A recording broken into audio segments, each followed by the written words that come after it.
sering banget dengar jalan pintas buat mempermudah pemahaman. Salah satunya, dan ini mungkin yang paling populer, adalah asumsi kalau satu lot itu nilainya pasti $10 per pip.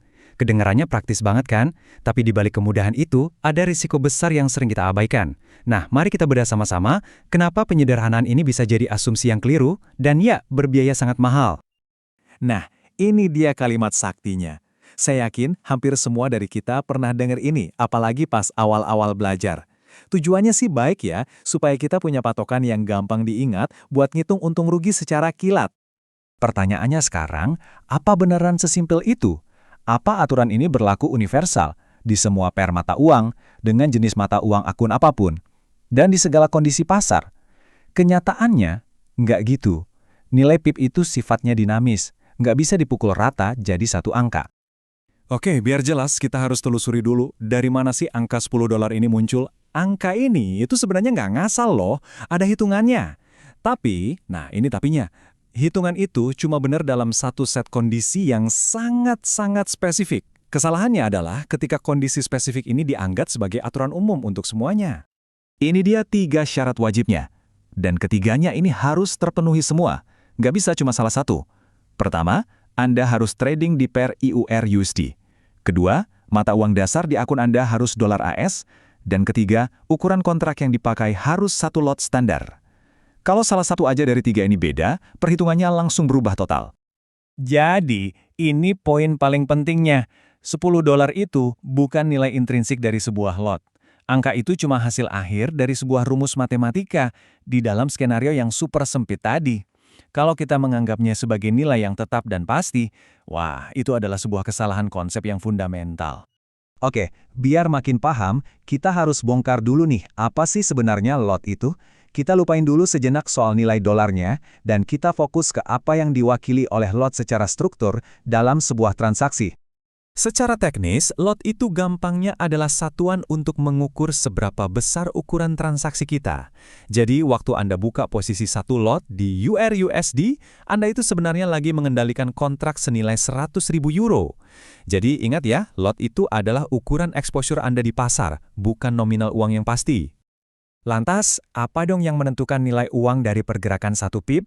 Nah, nilainya itu dipengaruhi oleh 3 variabel utama. Pertama, tentu saja pair mata uang apa yang Anda perdagangkan. Kedua, mata uang dasar di akun Anda itu apa. Dan yang ketiga, kurs atau nilai tukar yang berlaku pada saat itu juga.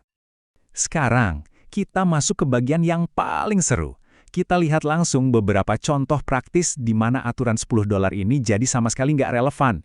Studi kasus ini bakal nunjukin kenapa bergantung pada angka hafalan itu bisa bikin perhitungan risiko kita jadi nggak akurat sama sekali.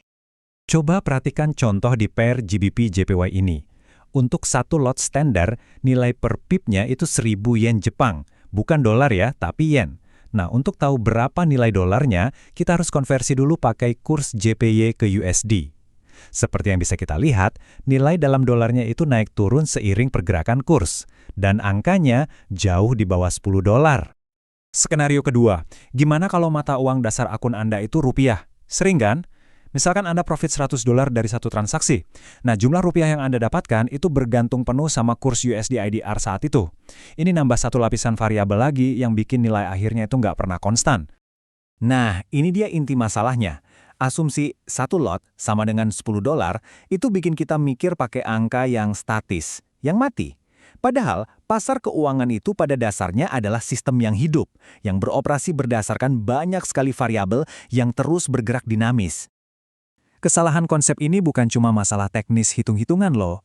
Ini bisa mengarah ke keputusan trading yang keliru dan dampaknya bisa serius, baik secara finansial maupun psikologis. Yuk kita bedah satu persatu dampaknya. Pertama, ini bikin kita jadi terlalu percaya diri dalam menghitung risiko. Akibatnya, sering banget kejadian overloading alias masuk pasar dengan ukuran lot yang terlalu besar. Ini membuat manajemen risiko kita jadi ilusi. Kita pikir stop loss kita cuma 1% dari modal, ternyata kenyataannya bisa 2% atau 3%. Pas rugi beneran, angkanya nggak cocok sama ekspektasi, akhirnya kita jadi bingung dan stres sendiri. Kenapa ya konsep yang nggak akurat ini bisa terus-terusan beredar? Nah, ini menyoroti bedanya antara edukasi yang mendalam dan edukasi yang cuma di permukaan aja. Edukasi yang dangkal seringkali lebih mentingin aturan yang gampang dihafal biar cepat paham, tapi mengorbankan akurasi. Akhirnya, ini malah menciptakan ketergantungan sama jalan pintas, bukannya membangun kemandirian berpikir. Oke, setelah kita paham masalahnya, sekarang kita pindah ke solusinya. Solusinya itu bukan tentang menghafal aturan baru, tapi tentang mengubah total kerangka berpikir kita dalam mendekati dan mengelola risiko. Kita harus mulai beralih dari pertanyaan yang salah, seperti berapa sih nilai satu lot? Ganti pertanyaan itu dengan yang lebih berorientasi pada konteks. Misalnya, untuk trading spesifik di pair ini, dengan stop loss di level harga segini, berapa ya persisnya risiko saya dalam mata uang akun saya? Nah, itu baru pertanyaan yang tepat. Coba deh, perlakukan ukuran lot itu sebagai sebuah alat, mungkin seperti tuas untuk mengatur seberapa besar exposure Anda di pasar. Ukuran lot itu bukan patokan keamanan yang sifatnya tetap. Ukuran lot seharusnya adalah hasil akhir dari perhitungan risiko yang mau Anda ambil, bukan sebaliknya. Sebagai penutup, yuk kita renungkan sejenak. Kenapa sebuah setengah kebenaran seperti ini bisa jadi sangat beresiko, terutama di sebuah bidang yang menuntut presisi dan pemahaman mendalam, seperti trading? Seseorang yang sadar kalau dia tidak tahu, biasanya akan cenderung jauh lebih hati-hati dan akan berusaha mencari informasi yang akurat. Sebaliknya, seseorang yang berpegang teguh pada setengah kebenaran seringkali bertindak dengan keyakinan yang salah.